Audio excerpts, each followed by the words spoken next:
তাদের সেই সুযোগের কারণে সাধারণ মানুষ আবার কষ্ট ভোগ করে, জিনিসপত্রের দাম, নিত্য প্রয়োজনে যেগুলো।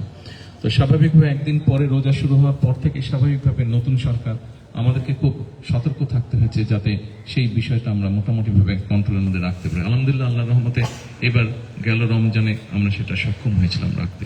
কিন্তু রোজা শেষ হতে না হতেই শুরু হয়ে গেল মধ্যপ্রাচ্যে এই যে ইরানের সাথে যে আমেরিকার যে সমস্যাটা, এটা শুরু হয়ে গেল। ফলে তেল, জ্বালানি সহ বিভিন্ন বিষয়ের পুরো অর্থনীতির উপর একটা চাপ তৈরি হলো। এই বিভিন্ন কারণে বিভিন্ন বিষয় দেখভাল করতে গিয়ে আমার আসতে দেরি হয়ে গেছে। তারপরেও আমি আল্লাহর কাছে হাজারো শুকরিয়া জানাই যে আজকে আল্লাহ আমাকে সেই রহমত দিয়েছেন, আমি এসে আমার সালামটা হুজুরকে আজকে দিতে পেরেছি।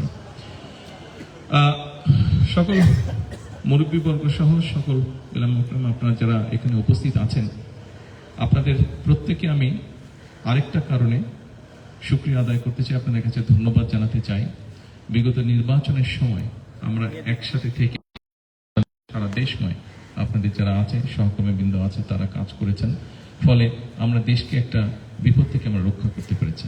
তবে একটা জিনিস আমি বলবো, যেই একসাথে যে কাজটা আমরা করেছি, যেটা হুজুরের নির্দেশে আপনারা সবাই করেছেন, হুজুরের দোয়ায় উনি দোয়া করেছিলেন, সেই জন্য আমরা সফল হয়েছি আল্লাহর রহমতে। তবে সমস্যাটা আমাদের এখনো শেষ হয়ে যায়নি। বিগত ফ্যাসিবাদের সময় আপনারা দেখেছেন যে সারা দেশে কিভাবে দেশের মানুষের অর্থ সম্পদ লুটপাট করে এই দেশ থেকে বিদেশে পাচার করে দেওয়া হয়েছিল। এর বাইরেও নির্বাচনের আগেই হোক, নির্বাচনের পরে হোক, আমি দেশের বিভিন্ন জায়গায় গিয়েছি। যখন বিভিন্ন জায়গায় গিয়েছি অথবা বিভিন্ন জায়গার মানুষ যখন আমার কাছে এসেছে, কথা বলেছে, প্রত্যেকটা জায়গাতে আমি দেখেছি বিভিন্ন রকম সমস্যা আছে। বিভিন্ন সমস্যা আমি নিজেও দেখে এসেছি।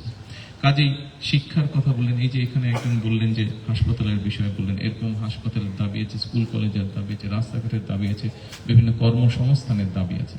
আজকে সকালবেলা আমি গেছিলাম মাতার বাড়িতে এই জন্য গিয়েছিলাম যে ওই পুরো অঞ্চলটা, এর আগে আপনারা কয়েকদিন আগে দেখেছেন যে এখানে সালুদ্দিন সাহেব এবং কসু সাহেব কয়েকদিন আগে এই ব্রিজের, কর্ণফুলী ব্রিজের ওপারে একটি জায়গায় আমরা চাইনিজদের সাথে কথা বলেছি, চাইনিজদেরকে আমরা বড় একটা জায়গা দিয়েছি, সেখানে তারা মিল কারখানা করবে। কিন্তু এই মিল কারখানাগুলো চালানোর জন্য তো বিদ্যুতের প্রয়োজন, গ্যাসের প্রয়োজন।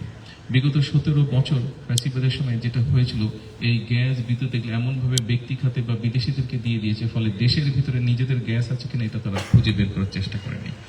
নামটা বলবো না, কিন্তু আপনারা জানেন যে এমনভাবে তারা কাজটা করেছিল যাতে আশপাশের দেশ নিজেরা এখান থেকে কূপ খনন করে গ্যাস নিয়ে যাচ্ছে, দেখা যাচ্ছে হয়তো খোঁজখবর করে দেখা যাচ্ছে বাংলাদেশ গ্যাস থেকে তারা ওই দিক থেকে টেনে নিয়ে চলে যাচ্ছে। কিন্তু বাংলাদেশের নিজস্ব খনি, এই ফ্যাসিবাদের সময় নিজস্ব খনি তারা, এই যে আমাদের যে বাপেক্স আছে, তাদেরকে কোনো কাজ করার সুযোগ দেয়নি, তারা স্কোপই দেয়নি কাজ করার, বিদেশিদের হাতে তুলে দিয়েছে।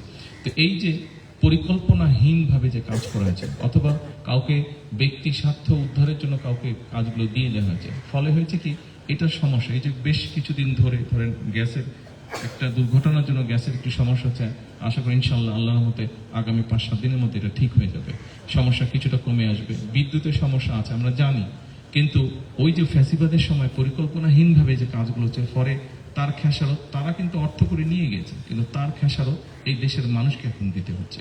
ফলে এই সবগুলো বিষয় একটা পরিকল্পনা গ্রহণ করতে হচ্ছে আমাদেরকে।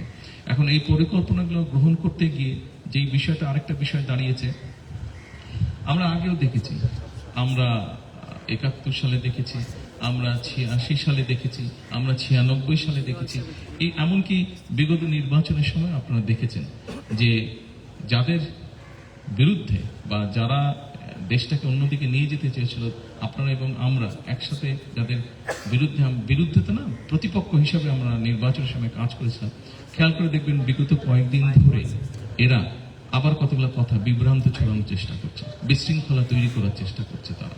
সেই জন্য আমি বলছি যে আমরা যে একসাথে কাজ করছি, দেশটাকে যে একটা সঠিক রাস্তা আমরা নিয়ে আসার জন্য চেষ্টা করছি, এখানে আমরা নির্বাচনের আগে যেভাবে একসাথে কাজ করেছি, আপনাদের কাছে আজকে হুজুরের দোয়া নিয়ে আমি বলতে চাই, আপনাদের সকলকে আমি অনুরোধ জানাতে চাই যে আমাদের আগামী দিনগুলোতে আমাদেরকে একসাথে থাকতে হবে। হ্যাঁ, একসাথে আমাদেরকে থাকতে হবে। হ্যাঁ, আমি জানি এখানে কিছু আপনারা দাবিদা উপস্থাপন করেছেন, স্বরাষ্ট্রমন্ত্রী সালাউদ্দিন সাহেব উনি কিছু ব্যাখ্যা দিয়েছেন। আমরা পর্যায়ক্রমিকভাবে চেষ্টা করব, আমাদেরকেও বুঝতে হবে আরো এই দেশে তো আরো মানুষ বাস করে। আমরা চাই এমন একটা বাংলাদেশ তৈরি করতে যেখানে বাংলাদেশের মানুষ, বাংলাদেশের সন্তানরা খেয়ে পড়ে বেঁচে থাকবে, শান্তিতে থাকবে। বিভিন্ন মানুষ আমরা একসাথে শান্তিতে থাকবো। আমরা আমাদের ধর্ম পালন করব, তারা তাদের তাদের ধর্ম পালন করবে, কিন্তু একই সাথে এখানে যেটা অধিকাংশ মানুষ সেটা হচ্ছে ইসলাম ধর্ম। এখানে ইসলাম ধর্ম হিসাবেই ইসলাম হিসাবেই এটা আমরা এগিয়ে নিয়ে যাব আমাদের দেশটাকে ইনশাআল্লাহ। তো এখন আজকে এখানে আসার মূল উদ্দেশ্য হচ্ছে যে হুজুরকে সালাম দিতে আসা এবং দোয়া নিতে আসা। দোয়াটার মূল বিষয়টা হচ্ছে এই যে আপনাদের সামনে সংক্ষেপে যে কথাগুলো বললাম, যে বিভ্রান্ত বা বিশৃঙ্খলা সৃষ্টির যারা চেষ্টা করছে, এরা যদি বিশৃঙ্খলা তৈরি করতে না পারে, আমাদেরকে দেশের মানুষের জন্য কর্মসংস্থানের ব্যবস্থা করতে হবে, মানুষের চিকিৎসার ব্যবস্থা করতে হবে, হাসপাতালগুলোকে ঠিক করতে হবে, আমাদের শিক্ষার ব্যবস্থা করতে হবে, রাস্তাঘাট স্কুল কলেজগুলো আমাদেরকে ঠিক করতে হবে, বিভিন্ন জায়গায় ব্রিজ কালভার্ট আছে এগুলো ঠিক করতে হবে। দেশে যদি আমাদের বিশৃঙ্খলা না থাকে, শান্তি পরিবেশ থাকে, তাহলে দেশীয় বলেন বা বিদেশি বলেন যে বিনিয়োগকারীরা আছে তারা দেশে তখন বিনিয়োগ করবে। বিনিয়োগ করলে আমাদের সন্তানরাই, আমাদের পরিবারের সদস্যরাই সেখানে চাকরি বাকরি কর্মসংস্থানের ব্যবস্থা হবে, ফলে দেশের মানুষ যাতে ভালো থাকতে পারে, তাই না? আমাদের দায়িত্ব যেহেতু আল্লাহ তাআলা আমাদেরকে দায়িত্বটা দিয়েছে, আল্লাহর রহমতে আমরা সরকার গঠন করেছি। এই সরকারে কিন্তু আপনারা হয়তো সরাসরি ভাবে সরকারে নেই, কিন্তু আপনারা সরকারের সহযোগী হিসাবে আছেন। সেই জন্য সরকারের যেই দায়িত্ব দেশের মানুষকে সঠিক পথে পরিচালিত করা, দেশকে সঠিকভাবে পরিচালিত, সেই দায়িত্ব কিন্তু সেটা আমাদের একার না। আমরা নির্বাচনের আগে যুদ্ধ করেছি একসাথে, নির্বাচনের পরে আমরা ইনশাল্লাহ দেশ গঠনের কাজ করব একসাথে। আজকে আসুন আমরা কাজ করি সেই কাজ, যেই কাজের ফলে মানুষ ভালো থাকতে পারবে, নারী পুরুষ নির্বিশেষে সবাই শান্তিতে থাকতে পারবে, ভালো থাকতে পারবে। আমরা শান্তিতে থাকতে চাই, আমরা ভালো থাকতে চাই, আমরা সবাইকে নিয়ে চলতে চাই এবং দেশটাকে আমরা সামনের দিকে নিয়ে যেতে চাই। দেশটা যদি ভালো থাকে, আপনি আমি যেমন ভালো থাকবো, আমাদের